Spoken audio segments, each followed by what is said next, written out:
Datuk Seri KP berkatakan tentang kerangka strategik perhubungan 2012 hingga 2015. 5 tema plan strategik yang utama. Yang pertama, kecemerlangan penyampaian projek. Yang itulah apa yang kita buat sekarang ni.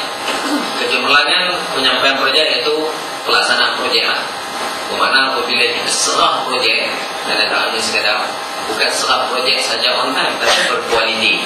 On time, berkualiti, dan kos yang efektif. Itu penyampaian projek lah. Kalau penyelenggaraan pun macam tu juga. Kalau daripada segi laporan teknikal pun macam tu juga lah. Dan 2-3 hari yang lepas saya baca tentang laporan kewangan berakhir pada 31 Disember. Daripada segi pengurusan perbelanjaan pembangunan, JKR Kedah memperolehi 93.03%. Bagi bukan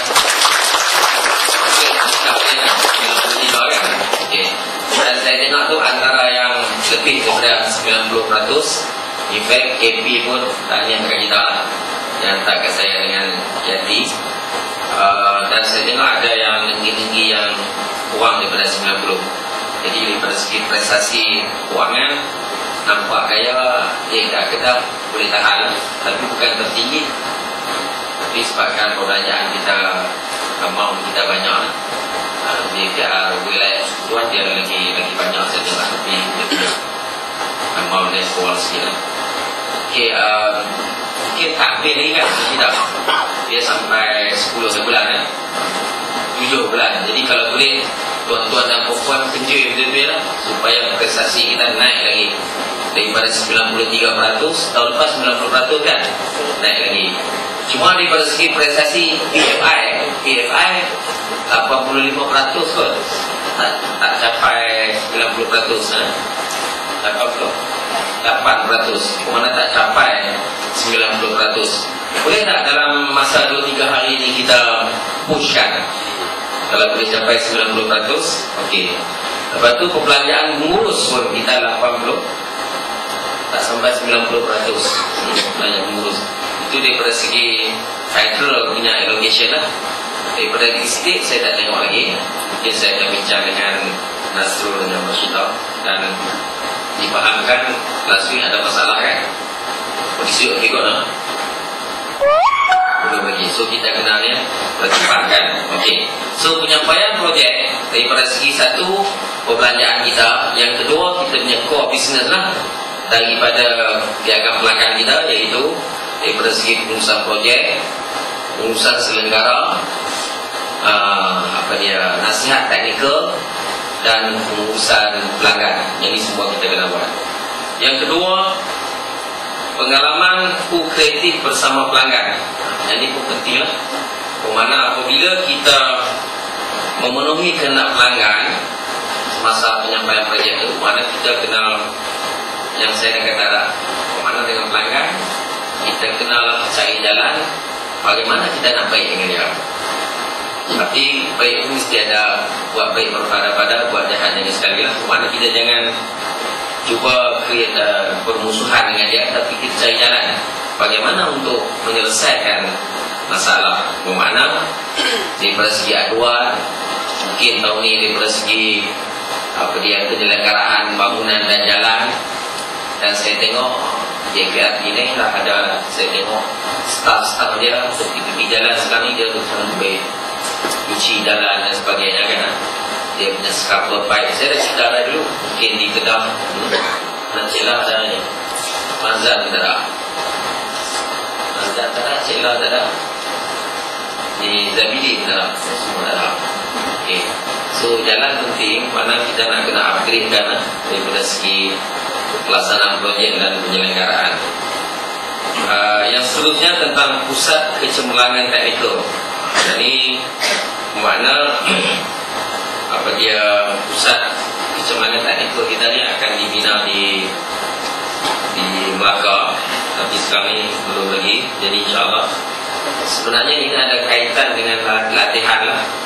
Saya dah cakap tahun ni kita akan buat latihan. Saya minta semua ketua-ketua bahagian dan di bawah dia bermakna kita aturkan latihan berdasarkan lima kategori lah. Satu secara general, yang kedua spesifik daripada segi jurusan masing-masing. Yang ketiga, apakah kita perlu training seseorang tu. Yang keempat tu, apakah dia nak. Yang kelima, kita bagi satu choice, apakah yang perlu dia upgradekan daripada segi dia punya skill. Jadi 5 kaedah ni, dan saya akan buat yang mana Selina di mana? Putih. Okey. So kita kena buat daripada segi structure sikit latihan. So ada kaitan dengan pusat kecemarangan, tapi kita akan cuba laksanakan. Dan tahun ni kita punya prestasi 7 hari khusus apa? Oh, alhamdulillah. Bagi satu tepukan 90 lebih. Yang mula saya datang dulu 3-4%. Jadi alhamdulillah 90 lebih. Ya alhamdulillah. Satu capaian yang cemerlang. Okay, seterusnya tentang organisasi inovatif. Kita mestilah proaktif, kreatif dan inovatif. 3 aktif ni, bukan awatif. Awatif nama perempuan. 3 aktif ni kena ada. Jadi yang pertamanya kita kena proaktif.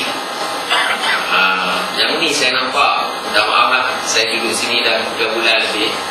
Saya nampak sebahagian daripada kita, bukan semua lah, orang proaktif. Bermakna dia nak tunggu saja. Dia tak cari jalan macam mana nak selesai masalah tu. Dia lebih kepada reaktif. Oh, masalah ni lah, masalah ni. Tetapi apa yang dia buat? Sepatutnya kita kena proaktif. Ada masalah, kita cuba selesaikan. Kita cuba. Kalau tak boleh, kita tanya orang atas, kawan dan sebagainya. Yang kita tunggu. Yang setengah tu kita tunggu nak jadi macam bangau-bangau dah. Mana kita tunggu, mungkin buah ni. Jadi itu salah orang lain ya. Kita tahun ni kita ubah sikit. Makna kita jangan jadi bangau-bangau, tapi kita proaktif. Kita nak bantu, kita nak selesaikan. Dan saya yakin tuan-tuan dan puan-puan akan dapat melaksanakan. Itu yang pertama. Yang kedua, kreatif. Mana kalau dalam bidang tugas kita tu yang mana kita rasa boleh kita perbaiki, kita perbaiki.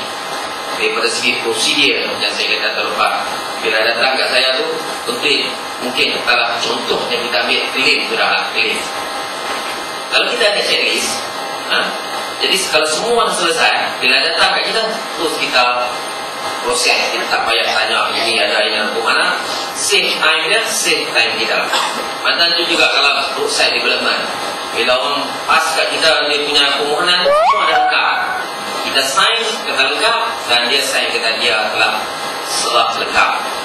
Jadi itu daripada segi kreatif. Kalau kita duduk beli orang lain saja, jadi masalah. Okey. Okay.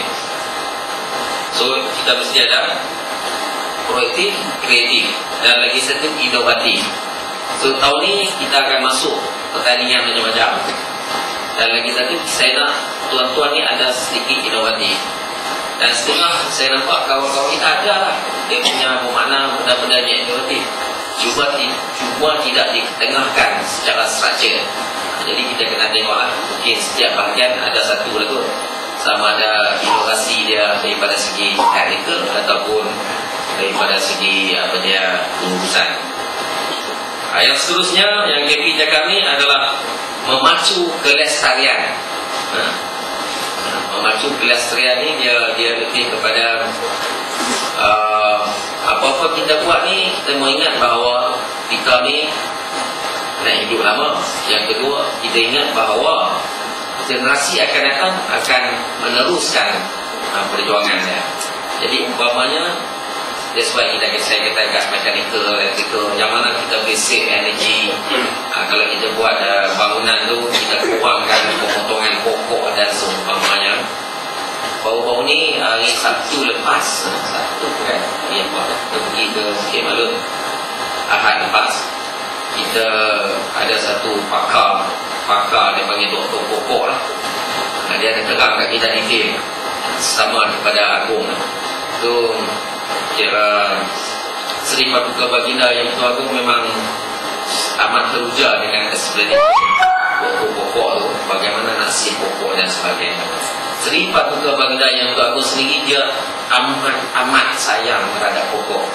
In fact, kalau pokok tu yang dah cacat, boleh kita rawat dia. Jadi mana ini semua antara pelestarian. Begitu juga kita kerja sekarang ni. Kalau boleh kita kira paperless, lebih kepada email dan sebagainya, kalau mesyuarat dan sebagainya. Sebab kalau kita gunakan kertas, mana kita telah memotong pokok. Kertas tu dibuat daripada pokok kan, teman-teman. Jadi pokok tu lambat laun akan ni. So bermakna saya buat satu ucapan KP. Saya cerita tentang bagaimana cerita-cerita filem dulu, cerita Piramli dan sebagainya. Macam mana masa tu orang pergi mandi di sungai-sungai kan, seronok kan, dengan unggas-unggas apa semua. Sekarang ni kita nak pergi mandi kat sungai pun tak kawan, sebabkan air dia terlampau polluted, turun dan sebagainya. Jadi banyaklah benda-benda pelestarian ni bermakna kita boleh ada saving energy, green building index, and then pokok-pokok dan banyak benda. Hatta yang sampah-sampah pun, ataupun isap pokok pun, kita boleh simpan elok benda-benda yang tertentu. Jadi ini semua adalah untuk kita melestarikan dia pembangunan dan kehidupan kita. Seterusnya KP ada sebut tentang iltizam tahun baru. Jadi dia kata, ke arah mencapai matlamat dan sasaran tahun 2013, marilah kita mempertingkatkan tekad azam untuk berusaha dengan lebih gigih, disiplin yang tinggi. Gigih, disiplin yang tinggi. Disiplin yang tinggi ni penting lah. Ada setengah tu masuk tahun baru ni, tak sampai seminggu lagi saja dia dah minta cuti 5 hari lah. Kenapa dia kan? Padahal bulan Januari ni saya tengok tu ada dalam cuti, dah cuti hujung minggu 2 hari dah 2 kali 4, 8 hari, dah 10 hari lah. Ada cuti keputeraan Agung 1 hari. Lepas tu cuti Waisak dekat saya pusat. Lepas tu Maulidul Rasul. So 8 campur 3, 11. Dia nak cuti lagi 5 hari. Berat saya ingat. Lepas tu dia kata dia kerja banyak dah semua. Saya baru-baru ni saya kira cerita dia. Saya tengok anak saya ni bukan anak balap, dia doktor lah.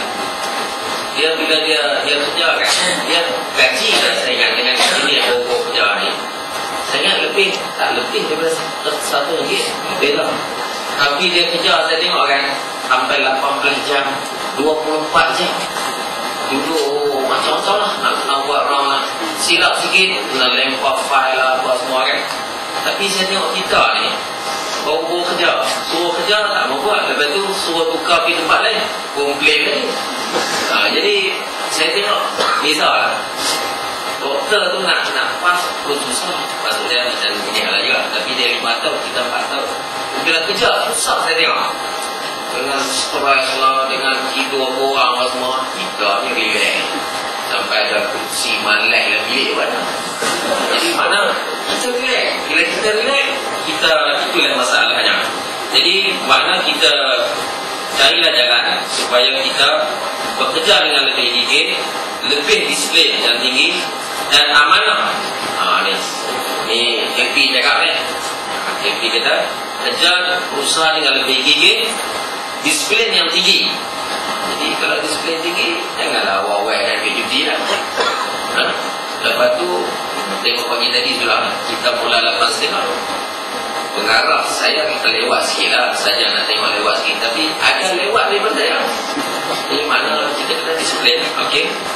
Lepas tu amanah dan bekerja dalam satu pasukan yang kuat untuk meningkatkan produktiviti dengan kualiti yang lebih tinggi. KP kata seiring dengan usia DPR mencecah 140 tahun. Kita dah lebih 140 tahun lah.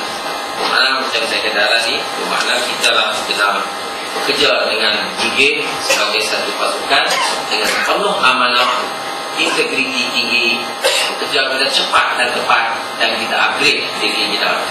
Itu antara lain yang ucapan KP yang sempat saya baca di sini ya. Okey, seterusnya sebenarnya apabila hujung tahun ni kita kena buat laporan nilaian prestasi. Okay. Jadi saya minta lah tuan-tuan semua kena buat benda ni untuk JKR Kedah. Memang tahun ni saya tak kenal lah sebab saya baru 3 bulan lebih. Bermakna untuk kalau 6 bulan lebih saya kena buat lah. Tapi dipahamkan ni mantan pengarah JKR Kedah sedang melaksanakan. Jadi saya minta lah tuan-tuan untuk mempercepatkan pelaksanaan laporan nilaian prestasi ini. Cuma saya nak minta tahun ni tahun ni kita nak buat structure sikit. Saya nak baca umpamanya kriteria yang pertama dapat 50%, iaitu kuantiti hasil kerja.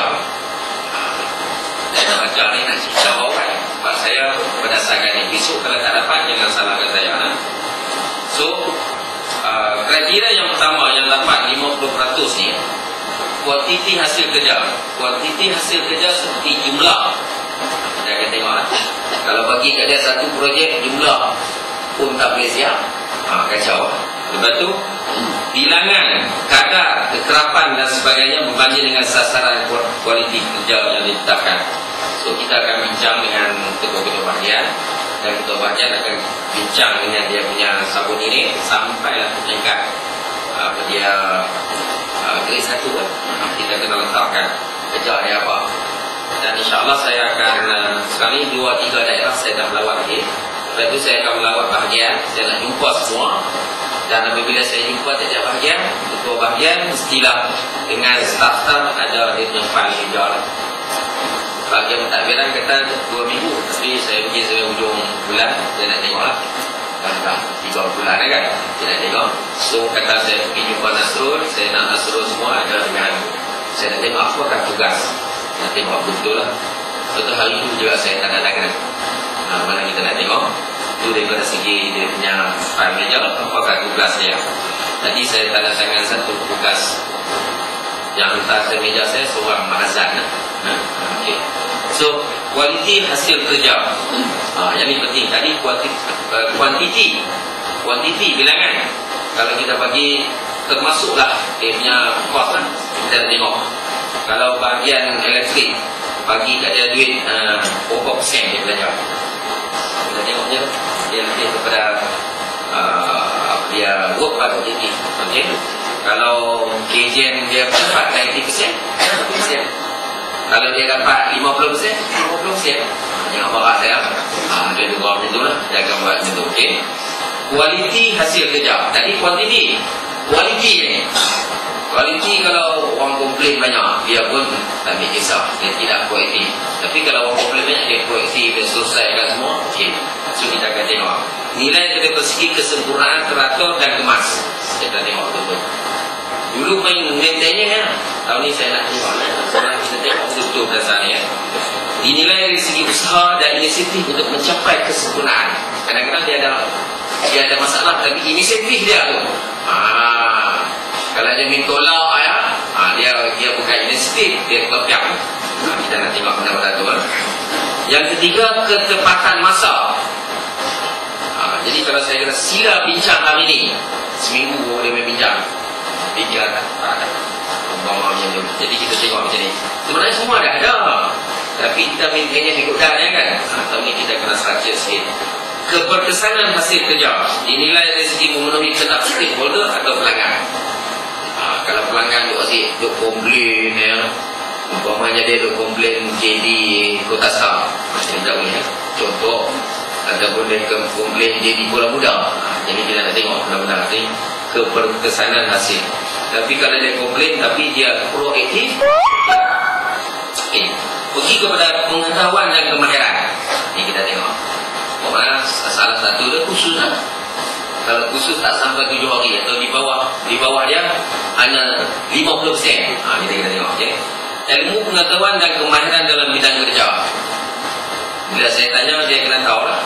Tanya Naim tahu. Contohnya, tanya Kang Rozan, mana tahu. Ni kalau tanya tak tahu apa. Jadi gimana kita lagi? Okey, pelaksanaan dasar peraturan dan arahan takbiran. Ini pun pentingnya. Dari segi punctuality, punchcard dia kita kena tengok, punchcard orang bawah dia pun kita kena tengok. Jadi semua kita tengok. Kebolehan menghayati dan melaksanakan dasar kerajaan, setuju tak setuju, kita kena setuju. Selagi kita sebagai pegawai awam. Saya tak setuju lah datang pukul 8 tuan, saya nak datang pukul 9. Tak boleh. Contohnya peraturan dan arah pentadbiran berkaitan dengan bidang tugas. Okey. Lepas tu, yang ini pentingnya keberkesanan komunikasi. Ini kadang-kadang benda penting ni. Yang ni sebenarnya dia dapat 2%. Yang kaitan kedua tadi 25%. Mana dia lebih kurang dalam 5%. Okey. Keberkesanan komunikasi bermakna kebolehan menyampaikan maksud, pendapat, kefahaman atau arahan secara lisan atau tulisan berkaitan dengan bidang tugas, merangkumi penguasaan bahasa melalui tulisan dan lisan dengan menggunakan tata bahasa dan terjemahan yang baik. Lagi satu, komunikasi ini saya nak tengok komunikasi di antara sama-sama kita. Ketua bahagian dengan saya, ketua bahagian dengan anak buah dia dan sebagainya. Kalau ketua bahagian di bawah, dalam ketua bahagian tu saya dapati bahawa ada yang tak ngam. Di bawah ketua bahagian mungkin ada yang 48 GB, semua tak ngam. Mana ketua bahagian kena pimpinan tidak komunikasi tu. Yang 4 tak kira sekarang ni mesti. Tapi kalau ketua bahagian tu ceria, orang bawah dia pun semua okey, semua okey, yang apa biar komunikasi. Itu dalaman. Macam mana luaran pula?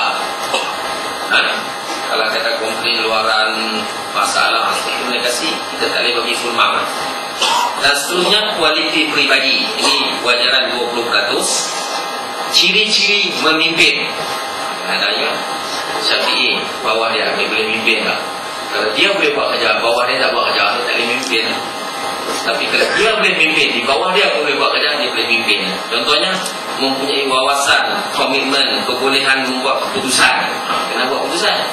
Kalau semua kecil-kecil pun bertanya penggerak, macam mana? Okey. Lepas tu menggerak dan memberi dorongan kepada pegawai ke arah pencapaian objektif. Jadi dia motivate. Bermakna ciri dia boleh motivate. Tapi kalau di bawah dia kacau gila, dia tak boleh motivate. Dan saya mungkin tahun ni saya beritahu kat Nasrul, saya nak tengok 12 kali dalam mesyuarat pengurusan bahagian mesti ada.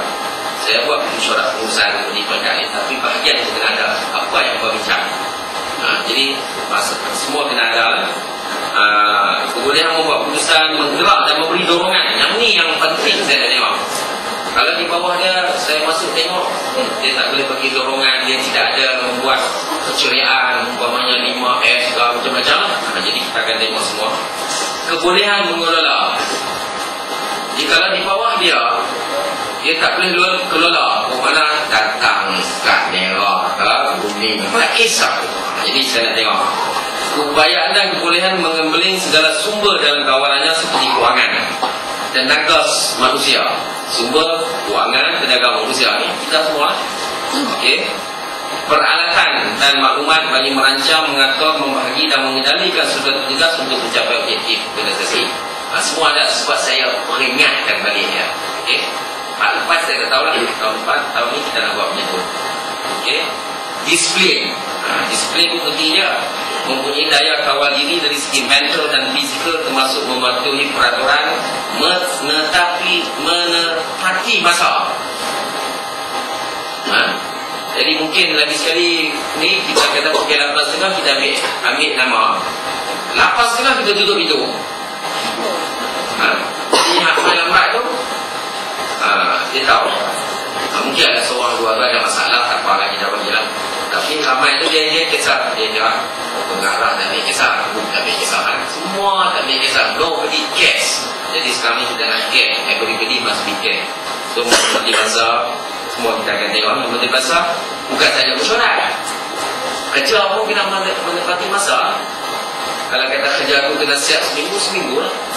Kalau paperwork kena siap 2 hari, 2 hari lah. Kalau minit kena siap 3 hari, 3 hari lah jual. Contohnya. Jadi semua kena ikut. Proaktif dan inovatif. Tadi saya sebut dah. Kemudian menjaga kemungkinan mencipta dan mengeluarkan idea baru. Mengeluarkan idea baru. Sama zaman Tornado punya idea. Serta membuat perpaduan bagi mempertingkatkan kualiti dan produktiviti organisasi. Semua dah ada.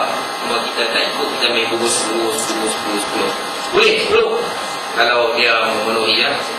Jalinan hubungan dan kerjasama. It's very important lah. Kebolehan mengawal pegawai dan mewujudkan suasana kerjasama yang harmoni dan mesra. Harmoni dan mesra, serta boleh menyesuaikan diri dalam semua keadaan. Dia boleh pergi kiri ke tengah. Mana dia boleh ngam dengan semua orang. Dia tak mau, saya tak mau, dia boleh musuh dengan semua orang. Tak mau. Kita boleh ngam dengan semua orang. That's very important. Okay, yang last ni 5 markah dia, kegiatan dan sumbangan di luar tugas resmi.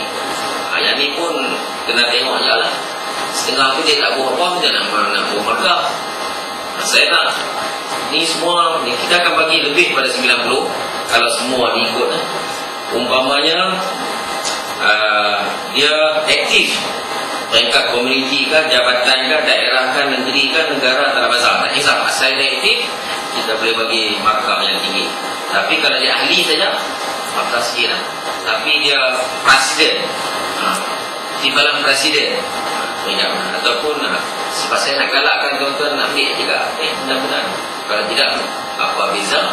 Jadi dia boleh dapat 99, tapi dia ahli biasa ya. Tapi bermakna bila dia dah dapat, dia mestilah presiden ni ke, ataupun kelab sukan ke, dia kenal lah. Jadi benar-benar ni semua kita masuk. Dan ini sebenarnya bukan rekaan saya, dan rekaan ni dah lama dah ada, dan kita akan tengok. Dan saya cerita daripada awal-awal ni supaya kita rancang daripada awal, supaya ketua bahagian boleh berbincang dengan dia punya anak buah dan sebagainya, dan di bawah tangan dia semua merancang berdasarkan kategori masing-masing lah. Kalau tapi kadang-kadang kumpulan grade J1 pun dia aktif, tapi jangan aktif saja. Kalau dia aktif, tapi kerja tak jalan. Dapat yang 5 markah, dan lain dapat kosong. Jadi 5%. Jadi mana semua kena ada. Yang aktif tu hanya 5%. Yang lain tu, yang penting sekali adalah core business kita. Kalau macam bahagian arkitek, kita bagi drawing dia. So tahun ni dia kena siap 10. Jadi dia siap 9, dapat 9 betul. Tapi kalau bagi 10, dia siap 1, dapat 1. 10%. Peluangnya tu ya, very simple. Dan kalau yang suka berkelahi, jadi hubungan harmoni tak ada. Tak bertegur siapa ada setahun dah, ataupun dia hanya 3 hari ya. 2 hari ke 3 hari tu aja. 3 hari. Kalau lebih pada 3 hari, jadi macam mana? Jadi saya nak semua ni diikut, dan saya suka baca, saya semua dah cantik dah. Di belakang dia ada penerangan dah. Kalau nak bagi contohnya, penjelasan. Okay. Kualiti pribadi dan sentiasa menghayati dan melaksanakan ciri-ciri kualiti pribadi dengan cemerlang. Bawah 10. Yang tadi sumbangan luar, kalau sangat aktif bawah 10 hingga 9. Sangat aktif tu dia, kalau yang tak aktif dulu peringkat antarabangsa tak, asalkan dia aktif ya. Dia pengusi karya gitu. Sebab itu di depan ni yang alif ya, segala aspek penghasilan kerja, hasil kerja sentiasa melebihi maksimum yang telah ditentukan. Contohnya si A tu, saya kata buat ni sikit, dia main tunjuk saya buat lebih pada tu. Itu lebih. Kalau kita bagi satu kerja, dia kira tu butak cari masalah orang kan, tak ada.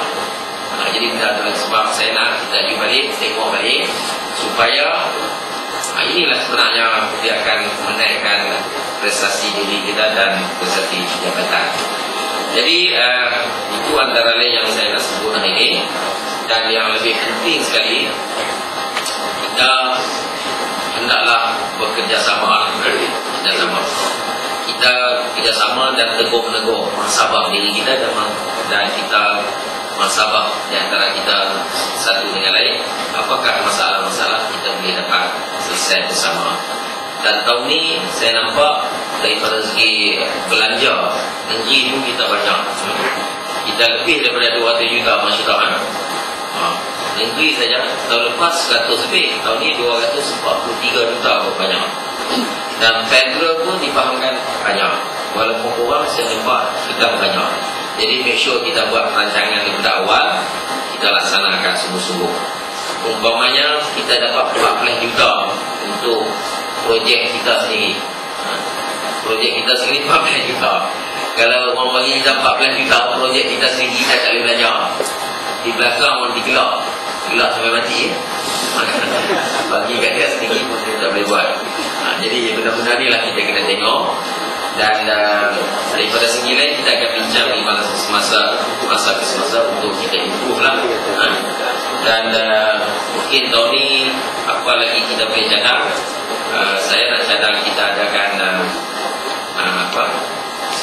convention JIK meningkat Kedah kan, kalau boleh lah. Jadi siapa yang dapat juga, dia dapatlah pengiktirafan. Dan ingat bahawa saya pun tak tahu untuk bau-bau ni kan, kita kena bagi pengiktirafan kepada staf kita. Kalau dia berjaya, kita bagi iktiraf. Kalau dia betul-betul bagus, kita bagi 99, tak apa kalau dia bagus. Tapi kalau dia tak bagi, kita jangan bagi. Sebab nanti dia menjadi liability kepada kita. Dan lagi satu lagi, kita kena upgrade diri kita daripada segi knowledge, skill dan juga akreditasi itu. Masing-masing nak cari jalan. Yang nak buat degree, teruskan. Yang nak buat master, teruskan. Tapi jangan meninggalkan tugas hakiki kita lah.